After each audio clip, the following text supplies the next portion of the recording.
Okay, so share ko sa inyo to guys, no. So ngayong araw guys, meron tayo ditong tanggap guys na phone device guys, no. So itong phone device nito guys ay Oppo device guys, no. So hindi ko na babanggitin guys yung exact model guys ng phone device nito guys, no. So yung issue guys ng phone device nito guys ay ayaw gumana guys ng power button na ito guys, no. Yan. So kapag subukan natin i-click ay matigas siya guys, no. So parang nag-stop guys yung power button nito guys. Yan. So ayaw guys mag-click guys, no. So ayaw gumana guys. Yan. So ang gagawin natin, subukan natin i-repair na ito guys yung power button nito guys. So sa madalas kasi guys na nangyayari dito guys sa ganitong unit guys ay yung nag-stuck guys yung power button nito guys, no. Lalo na yung flat guys na power button nito guys or yung tinatawag na out button guys, no. So ngayon guys, ang gagawin natin, bubuksan natin guys yung unit nito guys para ma-check natin guys yung sa loob nito guys, no. Subukan natin guys i-repair ito guys.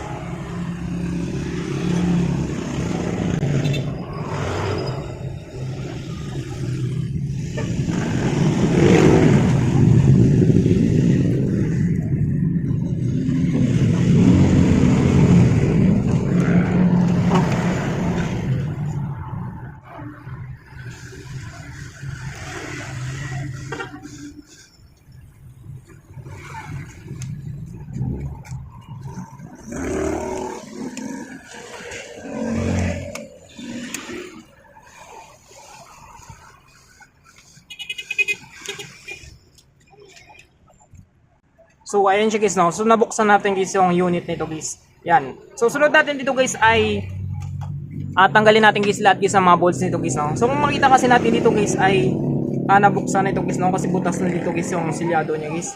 Yan. So sign guys na nabuksan na guys, no. So tatanggalin muna natin guys yung mga bolts nito guys, no, para ma-access natin guys sa loob guys.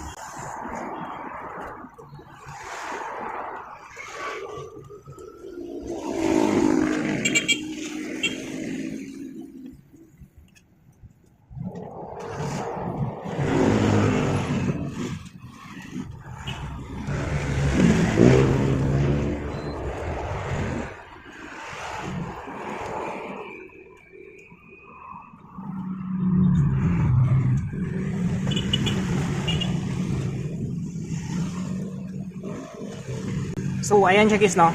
So ito guys, yung phone device na ito guys ay possible guys na ipa-repair na ito dati guys, no. Kasi nga butas na guys yung silyado niya. So bubuksan natin guys.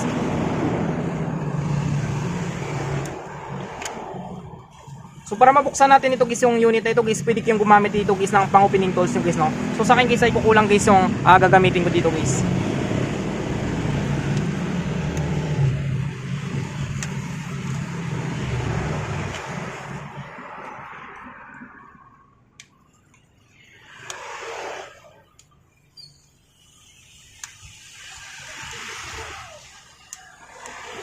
So ayan siya guys, no. So nabuksan natin guys. So dito guys, ang una natin gagawin guys ay tanggalin natin guys yung EPC connector guys ng battery nito guys, no, o yung tinatawag natin guys na flexible printed circuit nito guys. Yan. So tanggalin natin yan. Sunod natin guys yung EPC connector guys ng fingerprint sensor nito guys, no. Yan.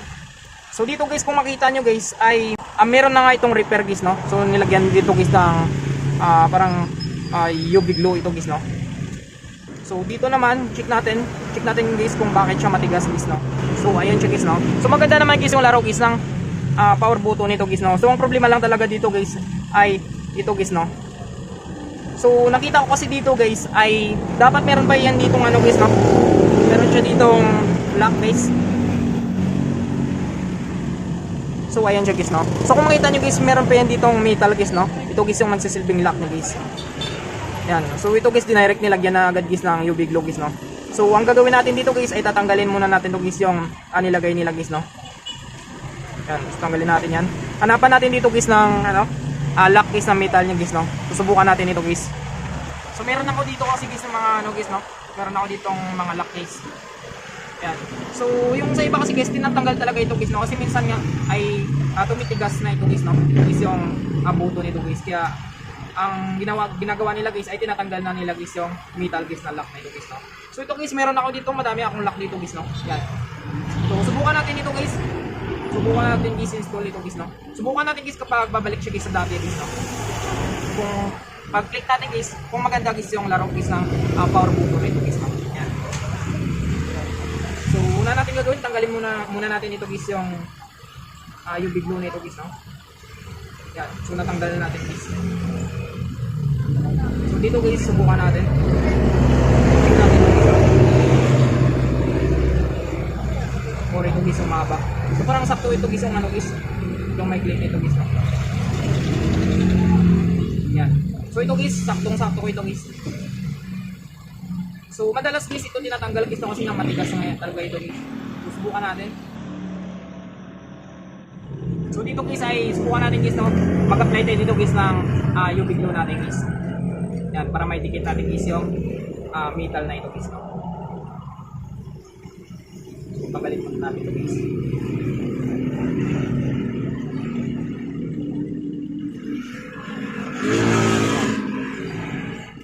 So mag-apply tayo dito guys ng UV glue natin guys no para idikit natin ito guys yung metal natin na ito guys.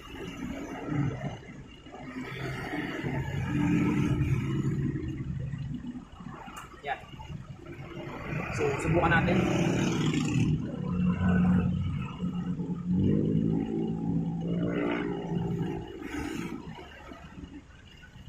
So tanggalin muna natin ito guys. Yan.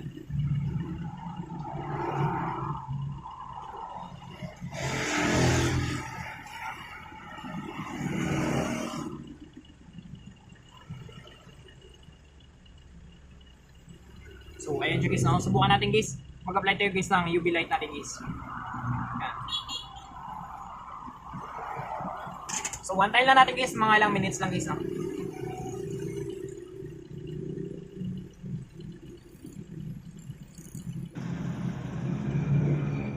So okay na ito guys, no? Subukan natin guys.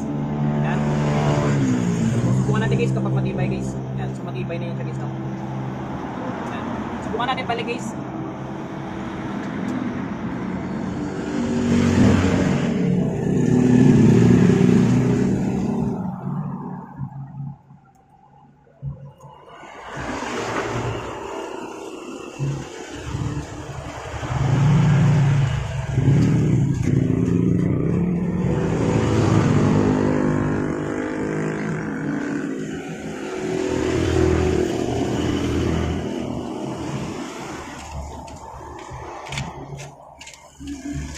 So ayan siya guys, no? Kung makita nyo guys ay umumbok na siya guys, no?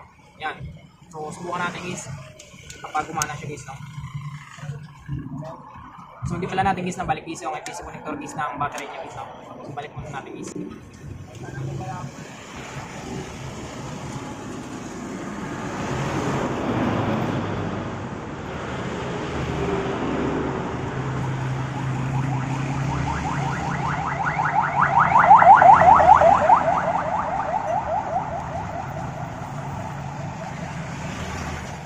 So ayan siya guys, no? So subukan natin guys. So check natin guys kapag gumana guys yung ginawa natin guys, no? So pagdating kasi guys sa button guys, medyo mahirap talaga kasi ito guys, no? Kasi kapag hindi ka marunong guys ano nito guys, mag-repair ng button guys ay baklas kabit ka talaga nito guys, no? Medyo makulit lang ito guys yung button na ito guys. Yan. So kung makita naman nyo guys ay nag-power on siya guys, no? So gumana guys yung ginawa natin guys. So yung ginawa natin guys, kumuha lang tayo ng scrap. Galing sa akin guys yung scrap na ito. So natanggal, tapos binalikan ko guys ng scrap na ganito guys, no? Yan. So ngayon guys ay gumana siya guys, no? So okay na siya guys. So maganda yung laro niya guys, no? Yan. So kung makita niyo guys, meron na siyang umbok guys, no? So kanina guys ay flat na flat siya guys. So ngayon guys ay okay na siya guys, no? Yan. So naglalagatik-lagatik siya guys, no? So nagba-bounce-bounce siya guys. So ibig sabihin guys ay maganda guys yung laro guys ng phone device na ito guys, no? Or ng unit nito guys. Yan. So dito natin malaman, check natin guys kapag gumana talaga guys, no? Yan. So medyo mahirap lang talaga guys magkabit guys ng button nito guys, no? Mga power button, volume button. Yan. So medyo mahirap din sila guys. So dito guys ay may experience na tayo sa mga ganito guys, no? So subukan natin guys. Yan. So ayan siya guys, no? So maganda guys yung pagkagawa natin guys. Yan. So yung ginawa natin ay pinalitan natin ito at nilagyan natin guys ng UV glue guys, no? Tapos nag-apply tayo guys ng UV light guys. Yan. So ngayon guys ay okay na siya guys, no? Yan. So okay na yan siya guys, subukan natin. Yan. So maganda guys yung laro niya guys, no? So 100% guys ay working na working siya guys, no? Yan. So kung ano naman yung guys, kung kapag marinig nyo guys, naglalagitik-lagitik siya guys, no? Yan. So maganda guys yung laro niya guys. Yan. So goods na ito guys, wala na tayong problema guys. So malambot lang guys yung pagkaano niya guys, no? Yan. So goods na siya guys. So kahit pa paano guys ay na-fix natin guys yung problem guys ng Apple device na ito guys, no? Yan. So medyo lag lang siya guys. Pero working siya guys, no? Maganda guys yung pagkagawa natin guys. So yan lang guys, no? So sana guys ay makatulong sa inyo itong video tutorial natin. Sa mga bago pa lang sa ating channel guys, no? Huwag natin kalimutan guys i-click guys yung subscribe at yung notification bell button para ma-update ko kayo guys sa susunod natin guys na video tutorial. Thank you guys and God bless sa lahat.